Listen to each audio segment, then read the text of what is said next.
It's another video from the Voice Shorts Club. You got Myth. You got Kaichou over there. Hello? Today we're going to be talking about Kaichou's WGP topping deck list for the Washington WGP that happened last week. You want to talk a little bit about the Kaguya deck that you played? Yeah, so first of all, I want to talk about the match for WGP. The she was in Washington. Sure. Wishers Club is definitely not located in Washington, but we went there just because, for convenience sake.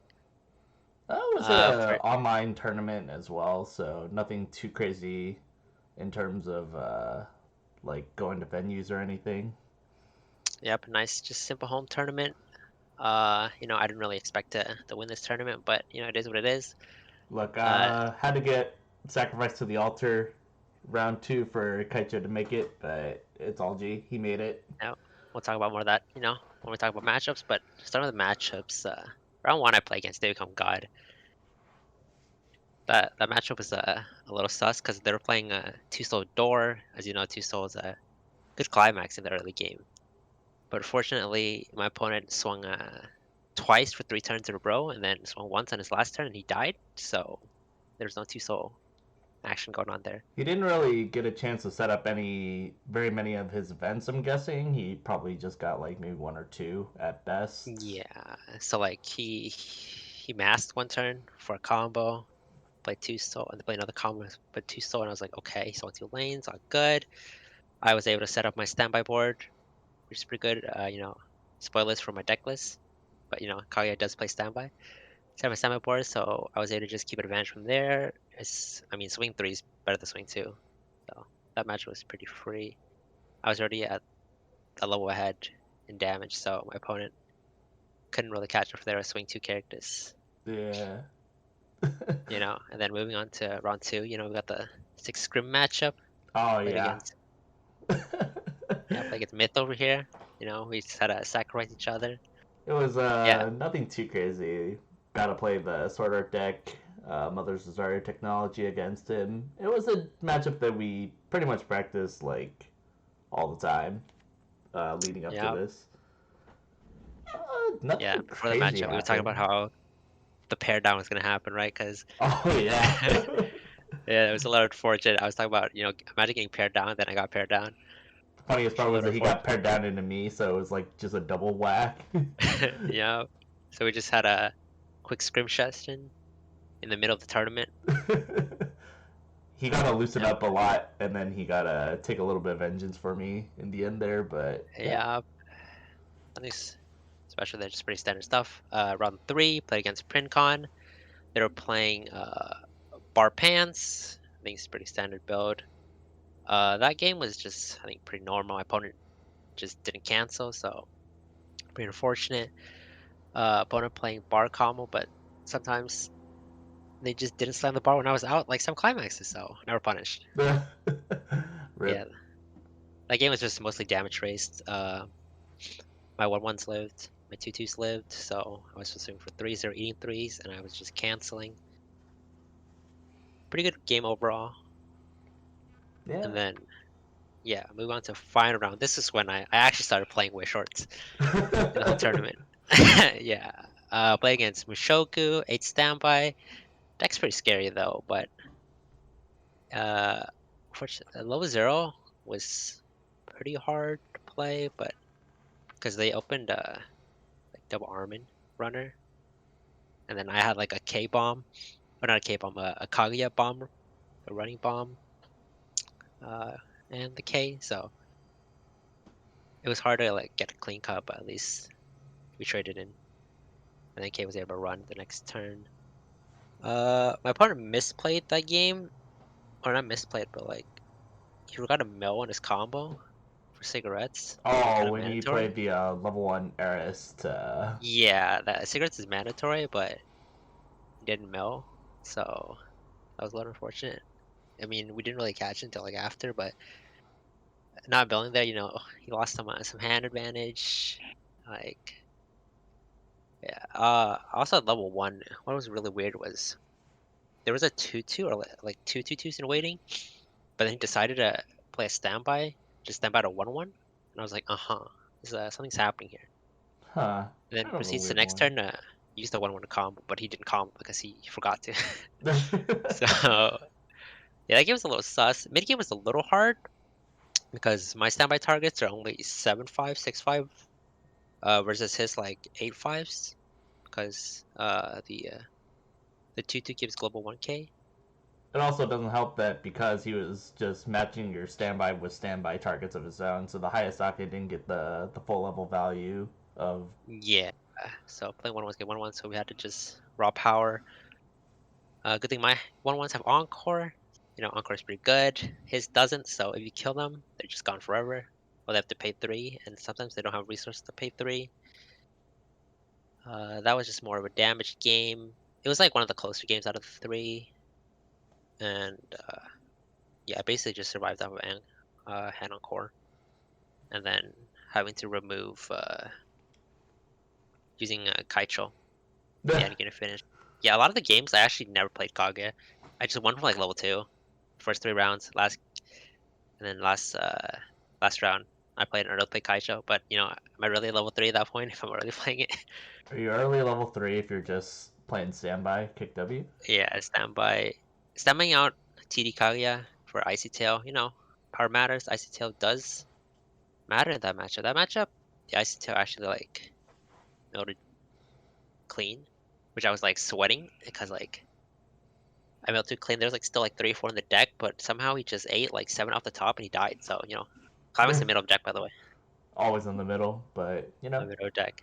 yeah. That's basically So it for my matchups. So now we're just gonna move on to the deck profile. yep. So here we go. We got Kaicho's deck profile here. So he's playing a 6 standby 2 gate. We'll just kind of work our way through the levels. So starting off with the Luceros. Yeah. So, you know, this deck profile, I think pretty standard level 0 for Kaguya. So you start off with 4K runners. It's a mill runner clean cut, one of the best cards in Kaguya. But without power pump, this card is basically just a free runner unless you're playing against like utility zeros like Dao, then just farm them for days. But against like normal utilities, they're like 2K, 2-5. So this card is mostly as a you play as a mill runner. One thing that was kind of funny, mainly in our match, but you were talking about it throughout the day, was that you didn't really run that much with the K. You didn't actually mill that much. You just kind of were like, all right, Yeah, sure thing. so you know, ever since that one video, I think I watched someone, I think it was Burn One or something, you know. They talked about mill runners and not milling, and mill, and because the mill doesn't actually matter, and then like, and then a lot of times you just milling a climax is worse than milling a clean card to cancel. So Yeah, like, yeah, you'd rather just not mill and like take the cancel instead, right? Instead of chancing a clean card to like potentially cancel, right?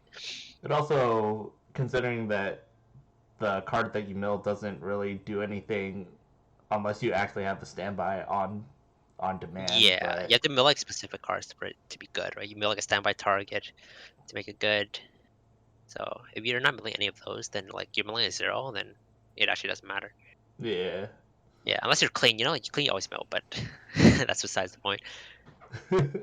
bigger Uh, problems there at that point. But yeah, and moving on, you know, this card's cracked. It's almost as good as Toko Brainstorm, the bounce back. Hayasaka Drop Search that also bounce back on Climax play and gives 2k. This card is like MVP for every standby deck. Bounce back give power, and it's a ditch out. So you basically search utility card ditch standby, or maybe you know search your standby target one of the 1-1s, and you can play it. yep. And then you also Uh, run the Chica, so you kind of have a double search kind of going on with your primary utilities. Yeah, so Chica is something I added in the original list that I got from a friend Ankit. You know, shout out to Ankit. Shout out to Shinobu real quick. Shinobu. Yeah. Basically, I took his deck, changed some cards. He didn't play Ricky in his original list, so I think that K Runner like needs like inherent power pump. So you're not always gonna have standby to play to bounce Hayasaka back. So like Ricky just guarantees you to get that power pump, or not guarantees you. Still did the top check play. It gives you the power pump you need. Ricky's a +1, which is always nice. Early game, if your opponent try to cheese you like 0-6 or something, 0-5, so you can just regular level 1 get 2-2 standby out. and top check to see if it's a climax or not. This card is overall good utility. Probably gonna get hit on the ban list coming soon, so this card might just go out because it's probably gonna be on there with K, if Um, anything, or it could be drop search. But hitting drop search is like hitting like a lot of the utility, which like the is three possible. But utility cards are very powerful for what yeah, they K, do. Hayasaka, and Ricky. Seen in every Kaguya list. They play 4 of it in like normal lists, so definitely we're gonna see a choose list for one of those 3 maybe. Maybe two, maybe three. I think two is fine, but we'll see. Yeah.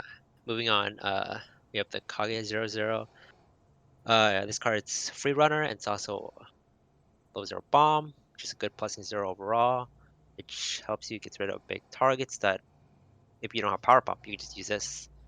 It's also additional plus 0 play if you don't have K. If I open this a K, I always just play this first because I'm not gonna mill anyway, so might as well just take the free run. Yeah.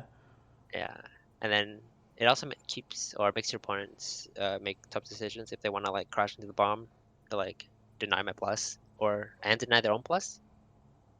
And like yeah, this card is just solid overall. It's a very annoying card to say the least because there aren't very many things that actually stop Kaguya from kind of doing what she wants when you play her down. It's a very kind of like a passive threat where it's like, all right, I either need to do something about it myself or and waste resources to do it, or kind of just let it run rampant, and that can typically help snowball the early game. Yeah, we take the plus anytime. And much moving on, we have the Climax Swapper that also has on play top check 2 rearrange, pretty standard profile for standby decks. You want to top check to see when your standby is. That's why I play 2. The Climax Swap sometimes comes in handy, but not really. I just play this for top check 2 and generic standby stuff. Yep. Next up, more standby utility. This is a Twin Driver. Twin Drive Kaguya. She also has Stock Swap. Nice effect nowadays. Uh, he plays as a 2, or I play as a 2-of just so I can get the Twin Drive ability you want to see here because you'll play her like at 0, just like Twin Drive, play out climaxes, stuff like that, and then you're not gonna. If you play 1, then it might be gone. So if you play 2, you can just hold on to the second one if you need a stock swap. This is also a very solid clean cut target because then you can have the twin driver come out on the second go around after clean cutting it the first time. So you could do like swing three, like swing with the Chica, swing with the twin driver if you trigger standby, then clean cut the twin driver to the back row type of situations. There were a lot of really. I remember in our game where you did that at level 0, and then it was Yeah. just like you just had the twin driver kind of able to help pay out those systematic Yep. standbys that you kept whipping out. Yeah. You use it, trigger more standbys, because what's the point of playing standby? You don't trigger them. This card just does it for you. Getting extra triggers, that was nice. And then the added utility of stock swapping, not at level 3. So since I never got to level 3, right? Stock swapping at 2, something to disrupt their decks. Pretty good effect. Yeah. The next of we have the one of Kaguya PR, the Spammable Brainstormer, Salvage Pitch, and then it also has tap 1k. This card, I didn't use it as much uh, in the tournament. I don't usually brainstorm more than once, and when I do, it's like 1 in like 10 games, so I have to brainstorm twice to like get out of my deck. Uh, yeah, but sometimes I don't even use it. So this card could be covered something else. I'm thinking just playing generic brainstorm or something in English because I don't want to spend 20 bucks on this card. But this card is good in like normal deck, in the normal Kaguya deck. Just get a deck, so it does the same thing here. But since we are able to like, yes, keep board and like cancel perfectly, I mean, Emilion it's is not as also needed. not the worst card to stand by over after you've used the tap effect if you don't have Hayasaka, so it does give your clean cut a little extra boost just in case of emergencies, so you never Yeah, really know. having the power Um, is like also important too. yep. Like 3k clean cuts, solid. And then rounding out, you have another Kaguya Yeah, Brainstormer. Well, this is the pay one crack, check 4. Oh, And then on play you can pay one to swap card from level with hand. Usually you play this as a pay one crack. Generic profile for standby, open up a slot, you can standby in back row. The swap effects came up once during my matchup. I had a swap a Kaichou from my level into my hand. You know, that happened in Mushoku. So I can play okay. Kaichou. Yeah, because my level targets are sometimes kind of sus. Because you do need experience 4 for the clock kick. And I tried not to level up a 3-2 combo Kaguya. So usually you want blue first if you see red coming in. So you have to level an EP, Hayasaki healer, or level one of the 1/1 targets depending on matchup. But yeah, this card is like super hard to like play with because sometimes you have to have the same color in your hand just like swap back. And it's like if you don't have like K runner, green doesn't exist, so it's kind of hard to swap. It's one of those like you kind of don't expect it to be the last resort when you get to that point in the game, but Yeah. I mean, the one cheeky thing you can do is if you ever refresh a climax, you can just level it and just get into your climax, which is what people do.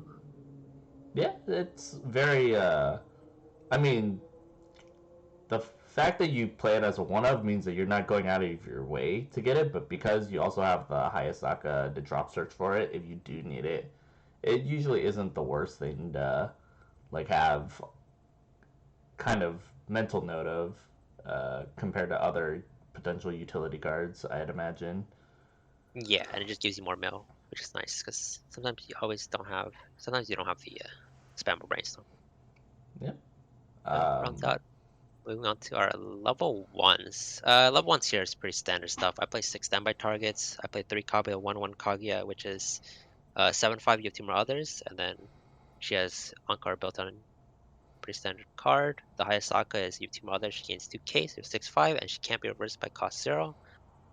Pretty good card against generic decks, and if they can't get rid of it, if they then it's just a free plus. and then you also play the 1/1 back row utility that synergizes with the Hayasaka, so you can get the Yup. pay 1 plus Uh, potential.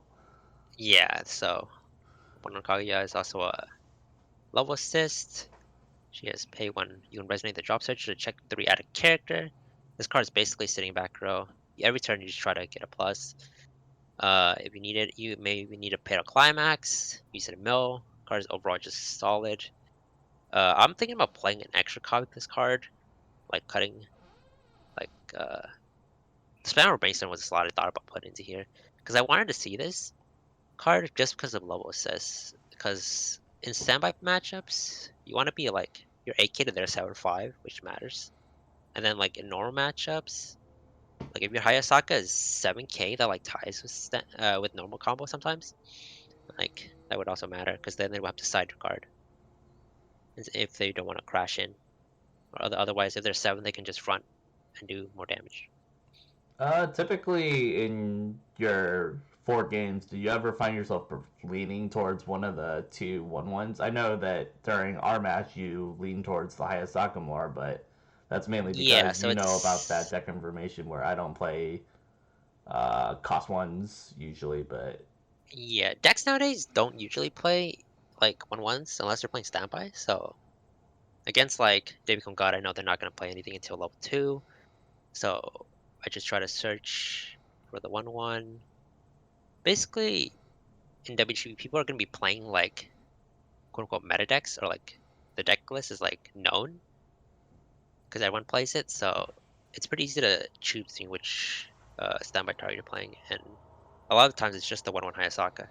Until I know they're playing standby, then I switch into the other 1/1. yeah, because usually for the most part there aren't going to be very many wild cards since most people are going to be trying to go for the very best high optimization strategies. So there aren't any other like rooms, but are there any other 1/1s or level 1 cards that you've kind of messed around with previously or have seen that you may have considered? Well, these only 2 or 3, I guess, 1/1s that I've looked at. They're pretty. The only thing I've messed around was like ratios. And that's just dependent on how your locals are, or what do you think your matchups are. Like if you play more in a standby, then you'll shift into the Kaguya 1-1. And then if you think you're playing more against like normal decks that don't play standby, then Hayasaka is just better overall. I just played 3-3. It's a good like split between the two. Uh, and you can switch like 4-2 if you think like one card is needed more. The one awkward thing is at the zero you always want to standby out a beater, like the 1-1 beaters. So you never have a chance to standby out the 1-1 level assist, which means you're not gonna be able to get a plus unless your standby targets live. Which in matchups where they can't kill the Hayasaka, that's like it doesn't matter. But if they can kill like the hand encore, then you have to like hand encore it and you're losing hand. And since you don't play plus in Brainstorm, you have to like rely on just like trading standby or getting the Hayasaka or the Kaguya resonated target to get your +1. So the 1-1 level assist doesn't come out until like mid game, which is like why I want to bump it up to 3. Yeah. Moving Yeah. on real quick, we'll go ahead and move on to the level 2 lines. You play the 3 Ishigami Yeah, pretty 2-2s. standard. He gets 1k for every your other character, so he's 10k with hand on core. I chose to play this one over Hayasaka 11k because I value hand on core nowadays more than just having a bigger card for them to kill because I don't play level 1 backups. And since it's a standby deck, getting the backups is really hard because you don't have brainstorm. So you have to like rely on hard drawing it or drop search for it. And drop searching for backup is like it's not the worst thing, but your opponent really knows you like have it. Yeah. And then door trigger. It's just a lot of times you don't really have the backup, so there's no point in just trying to save your card which is encore back. I imagine that if you were playing more into the level 1 Kaguya combo and the 2-2 Hayasaka, then you may consider playing more around the backups, but because the way Yeah, if you you're choose to playing play, normal. yeah. Yeah, you're able to like search counters easier. Stuff like that. It makes it bigger. Even the normal deck, they play the hand core anyways, because it's just the better. 11k only matters if you have like assist in the back row. So if anything, like play more low assists or playing like the 3-2 Chica that pumps 2k in front would make it even bigger. Because against certain matchups, your cards are already big, so it doesn't matter. Then against standby, they can always get bigger. So there's no point try to like save it or put resources to save it when you can just like hand a core and do something else with your hand, like play an early play. Yep.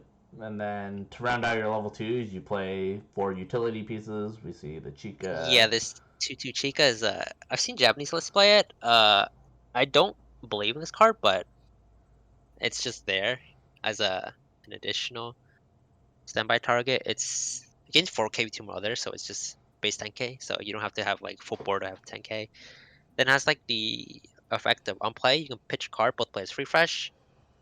This effect never comes up for me. Uh, like I use it when I'm like out a lot, but then at that point I could just like play free fresh or something, and it does like kind of same job. It's like a forced standby target. You play it out. If you're like super ahead, like you standby out two Ishigamis and you hit another standby, you just happen to have a Chica, you just play it. I used to play or I thought about playing the one of Hayasaka tech. Just has like a big card, so like, I can standby it out. But Chica kind of gives you the extra like free fresh, get a jail free card if you need it.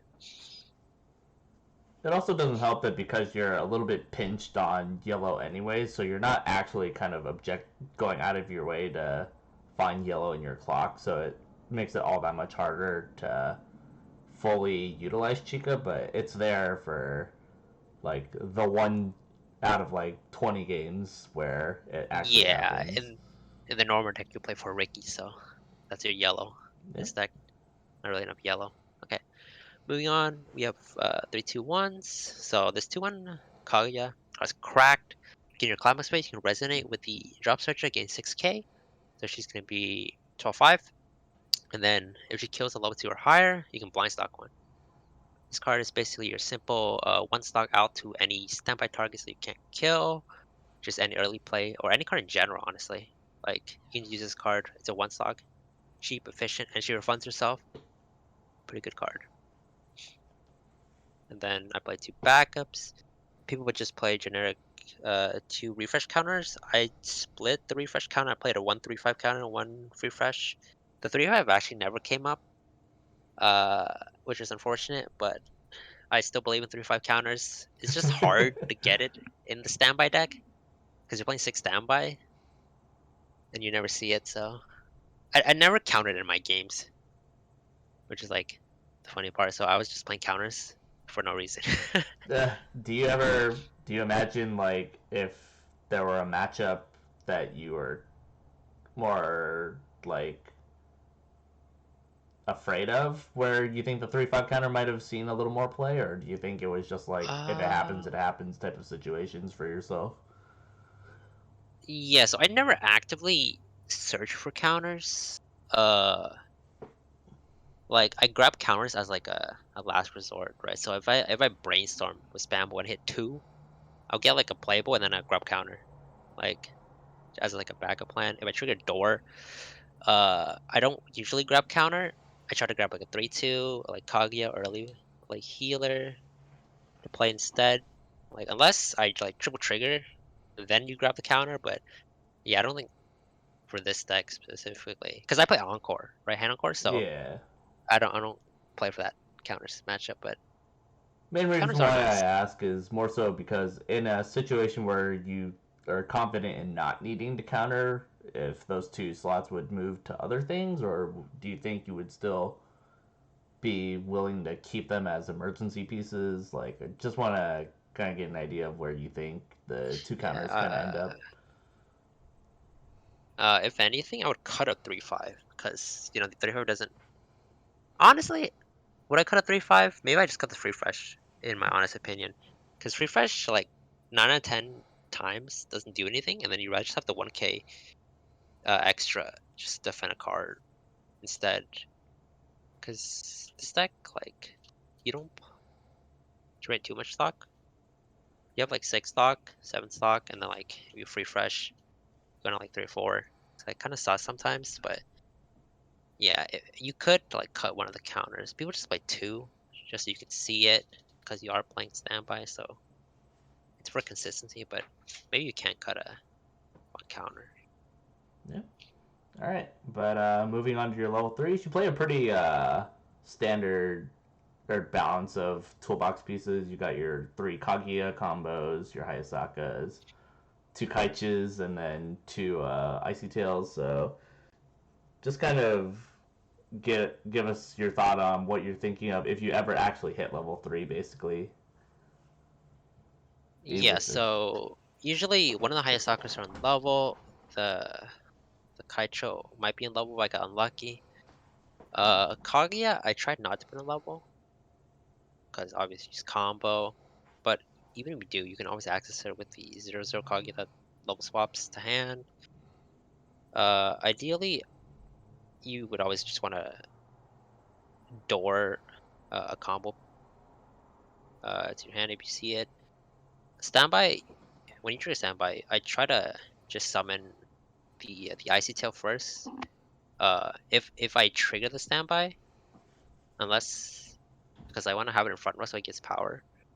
If I don't have anything, then obviously I'll turn back row. But usually I try to like keep the 3-2 Kaguya, the icy tail, so I can like clock at level 1 just to prep it for level 2. Uh, yeah, so I try to play for that, like not clocking spinner. So this deck is mostly a grind deck to play at level 2. Like you ideally your board should play at level 2 and you play in high soccer early play. Just you down, swing 3, maybe you trigger standby and have like a 3-2 Kaguya combo in the back row. Just to like set up, get a burn one. Yeah. And then Icy Tail, that still effect does come in handy sometimes. But this deck isn't really meant to use Kaguya as a finisher. It's more of like you're just there to get the reverse burn ones, the chip damage, and like just sustain. And hopefully your opponent dies before you do. Yeah, And for if the you do get most to level 3, you can like play a door if you have it. If not, then we're just playing Icy Tail, clock kicks. Yeah, for the most part, during our scrims, it typically kind of was like a story of what happens at level 2 for the most part with this deck. So it seems like if you do end up getting shot, you do tend to just go for a lot of heal downs and then just kind of grind out at during level 3. But like in terms of the overall kill pressure, it's more about confirming your wins rather than like trying to steal them for the most part with this deck. Yeah, So if you're at level 3, your opponent should be at high 3 or like even mid to high 3. So like you should be able to just swing. And Kaguya does kill, so even if they're at like 3-0, like having two Kaguys and a door does kill, which is possible yeah, because you have one standby out and then you'll probably have one in hand. And then getting the door, depending on whether you have climax swap, a standby in hand, stuff like that. And remembering where your door is, it does help, and you can grab it pretty easily with the double climax swap I play. yeah. Mainly because throughout the scrims, like, and even during the WGP itself, during all the testing and all that, do you ever find yourself like ever getting blown out like once you hit level 3, or is it usually like by the time I hit level 3, the opponent better be dead type of situation for you? Do you ever kind of think Uh, about that? yeah, so sometimes I do get hit at level 3 where my opponent's like mid to high 2, like 2-5, 2-6. At that point, I get hit to like 3-2. Try to heal down because I know I took a lot of damage. So there should be a high amount of climax in deck. Try to heal down, pay us some stock, so hopefully you don't get stock swapped, and try to go for good cancels. And ideally, you should be that turn. You should try to turtle, and then you should be able to push them to 3, and then where they play their 3 combo, and maybe trade like a standby, and then go off with your finishing turn there. Yeah. So that about does it for the most part with this deck. Any final shout outs, anything you want to say real quick to the viewers? Quick shout out to Shinobu, by the way. Yeah, shout out Shinobu. With his deck, I just modified it for my locals. I didn't want to play generic Kaguya because I knew I was going to play a lot of standby decks. I was really scared of Mushoku. Obviously, because their decks are just huge. They gain like so much power, and then rest counter is like really bad into my deck, or like this deck hurts. But rest counter, I hate playing against rest counter. It's like one of the hardest things to play around. But yeah, it's just Mushoku, so I just opted to play the standby variant because if you can't beat them, join them type of scenario. Uh, I wasn't really scared of Symphogear, but I've never played against Symphogear, so maybe I just got lucky. So Yeah. yep, shout out to Shinobi, shout outs to Wishort's Club, shout outs to people that I play tested with. Yeah. All right. That about does it for this video. So thank you guys for watching. If you like this type of content, please like, comment, subscribe. Let us know what you want to see in the comments. And we'll be sure to have a few more WGP deck profiles. Kaicho, I know that you and me have a couple of more guests that we'll for sure want to be bringing onto the stage soon. Yep, with their top decks. Yep. All right. So that about does it. See you guys.